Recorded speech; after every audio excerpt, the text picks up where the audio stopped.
पंतप्रधान मोदींच्या वाढदिवसानिमित्त भव्य ड्रोन आणि लाईट शो पुण्यात आयोजित करण्यात आला होता। केंद्रीय राज्यमंत्री आणि पुण्याचे खासदार मुरलीधर मोहोळ यांच्या पुढाकाराने हा सोहळा पार पडला।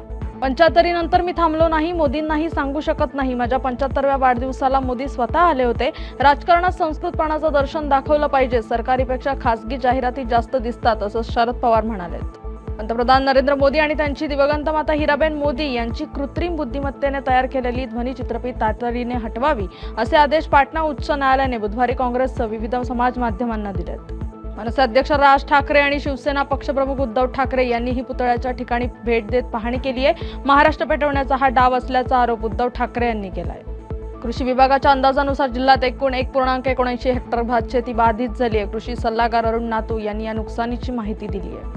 मुघल सम्राट औरंगजेबचा सर्वोत्तम प्रशासक असा उल्लेख केल्याने टीका झाल्यानंतर उदयपूरच्या मोहनलाल सुखाडी या विद्यापीठाच्या कुलगुरू सुनीता मिश्रा यांनी अखेर माफी मागितली आहे। ठाणे महापालिका निवडणुकीच्या पार्श्वभूमीवर ठाणे शहर जिल्हा काँग्रेस कमिटीच्या वतीने संघटनात्मक आढावा बैठक आज गुरुवारी आयोजित करण्यात आली आहे। सोमवारी म्हणजेच 22 सप्टेंबर पासून सुरू होणाऱ्या शारदीय नवरात्रोत्सवाची सर्वत्र जय्यत तयारी सुरू आहे। यंदा जिल्ह्यात देवीच्या 3862 मूर्ती आणि 7532 घटांची प्रतिष्ठापना होणार आहे। राज्याच्या विविध भागांमध्ये मुसळधार पाऊस सुरू आहे। काही ठिकाणी पूरस्थिती निर्माण झाली आहे, मात्र पाऊस काही थांबण्याचं नाव घेत नाहीये। सततच्या पावसामुळे हजारो हेक्टर पिकांचं नुकसान झाल्याचंही बघायला मिळतंय।